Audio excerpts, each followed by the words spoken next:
All right, welcome back to class. We are in Unit 3, Video 2, and we are picking up with the ancient or early civilizations of the world.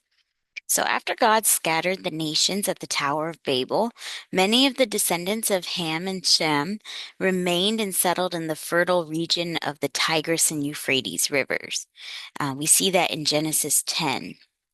Later, the Greeks described this region with a word, Mesopotamia, and that means land between the rivers. So by about 3000 BC, the people in the southern part of this area had established the Sumerian culture. So, Sumer consisted of about a dozen independent city-states that had no political unity but possessed a similar culture. These cities often fought among themselves and they each tried to gain dominance over the other. The Sumerians believed that their cities belonged to the gods. And so, for this reason, the temple was not only a place of worship, but also the center for education, government, and trade. So, religion was inextricably linked to all the other facets of life. Each city had its own ruler. Usually it was a priest, actually, and they often acted as the city's representative to the gods. So the Sumerians were historically near the event of the flood and should have retained a cultural remembrance of true religion as passed down by Noah and his descendants. However, the Tower of Babel incident, by the time of the Tower of Babel incident, true worship had been replaced with false worship, polytheism. Now, polytheism is the belief in many gods, and this was a natural result of the scattering of the people in separate ethnic groups, which each developed its own religion that was further from God's original truth. So, in Sumer, as in many other civilizations until the coming of Christ, the religion of the people was polytheistic, with the power and action of the true God being divided among invented deities. So, these gods were a pale reflection of the one true God.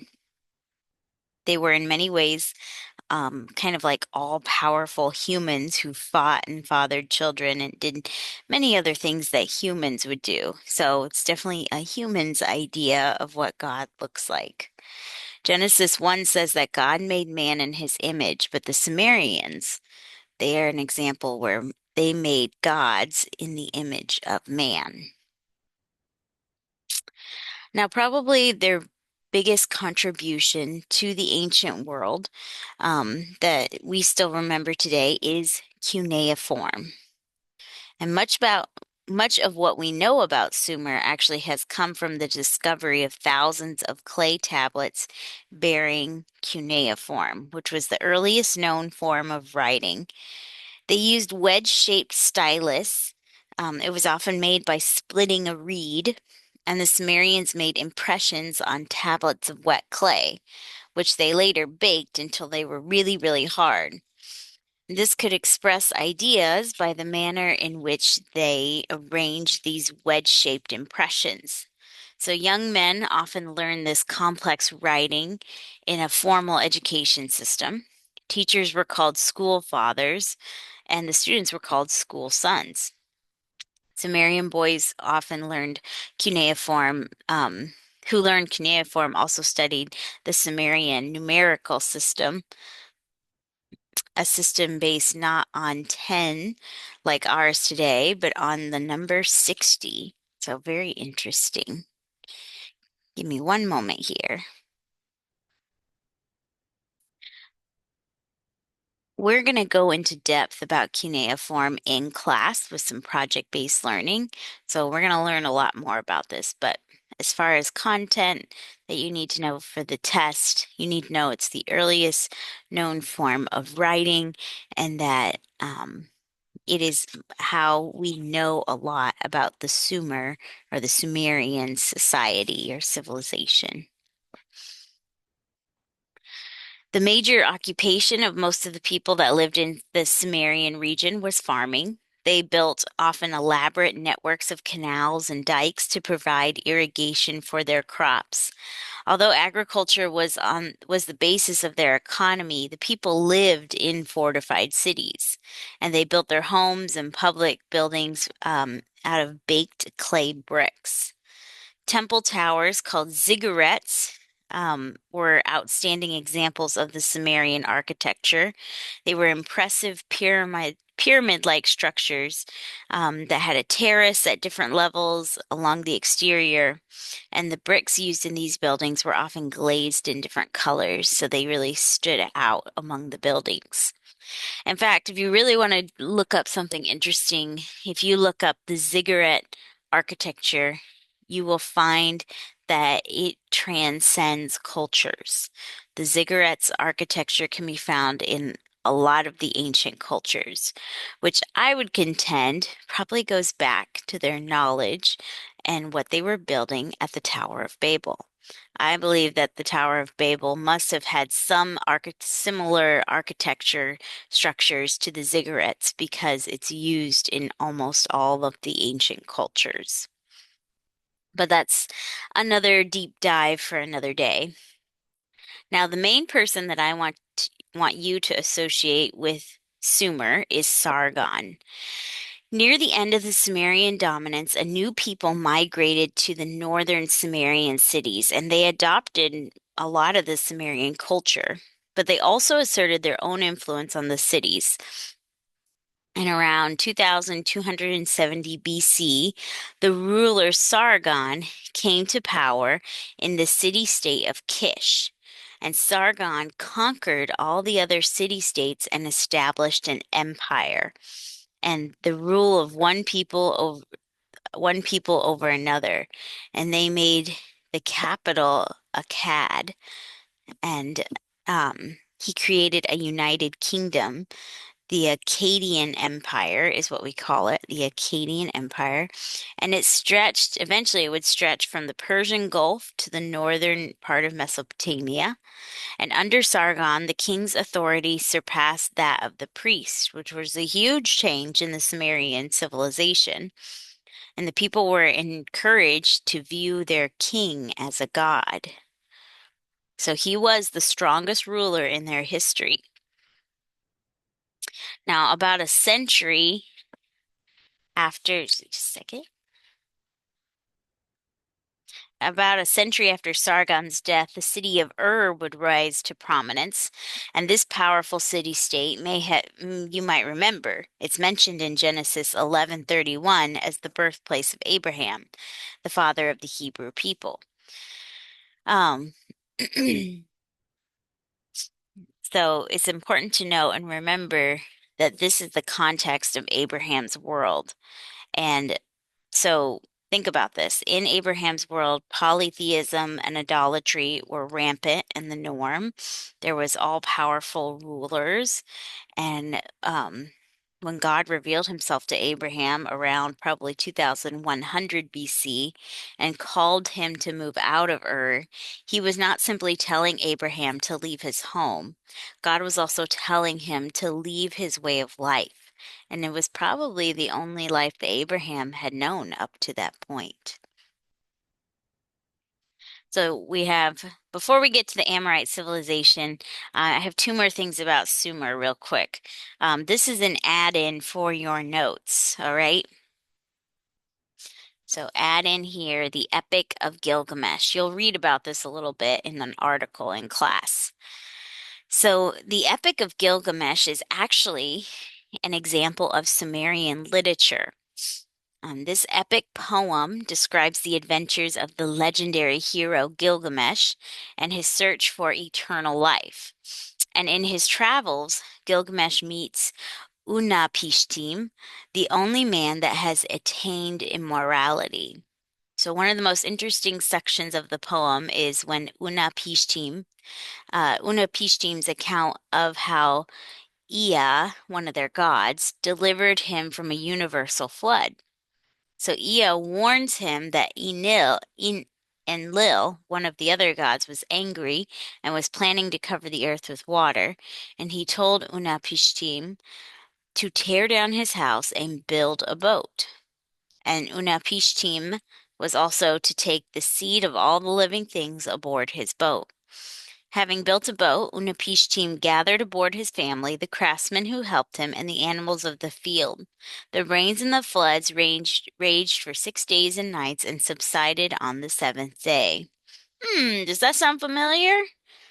Now, obviously, some differences between the biblical account, but this is an example of the flood account coming up in ancient history. And as you read in class, we saw that it came up in Hindu history as well. The stories get a little bit bizarre, but the whole idea of a universal flood is persistent throughout the cultures. So, just something to note, the Epic of Gilgamesh has a flood account. Sumerian contributions. This is our last little bit. I know we talked about cuneiform and ziggurats. Just one last little thing. So by 2000 BC, the Sumerian civilizations had disappeared, but aspects of their culture continued to persist in other civilizations. So, for example, in the Amorites and the Hittites and the Assyrians and the Persians, we're going to see that they all used a version of cuneiform, but it started with the Sumerians. Roman architects actually adopted the Sumerians' building techniques, like such as creating an arch. The wheel, that comes from the Sumerian inventions. And the division of time, that whole idea, that started with the Sumerians. They had they had a circle and they had it divided into 360 degrees, and then they divided the hours and the minutes into 60 units. And this is like how our time is still based today. So these influences testify to the Sumerians' knowledge and technological skill. All right, let's move on to the Amorite civilization. So, weakened by a series of wars with its neighbors, the Sumerian civilization, uh, centered at Ur, would eventually fall to the Amorite invaders. The Amorites established what is now referred to as the Old Babylonian Empire, and its capital was the city of Babylon, one of the greatest cities of the ancient world. The history of this city began shortly after the flood, when Nimrod established a kingdom that included Babylon. We see this in Genesis 10. So the Tower of Babel may have been built near this city. So Nimrod was their first ruler, but probably the name you associate with the Amorite civilization the most is Hammurabi. So he was the sixth king of the Amorites, and he united the land of Mesopotamia under his rule. And he was a very successful military leader and an able administrator. His large staff assisted in the building and maintenance of the canals for irrigation, in the collection of taxes, and in the administrative and business matters of the kingdom. So he was successful military leader and able administrator. He was good at both the war part as well as the governmental part. But the thing that he's probably remembered for the most is his code of laws. He developed this legal code by compiling, organizing, and simplifying existing laws. Hammurabi's code became a standard of judgment in moral, social, domestic, and commercial matters throughout the empire.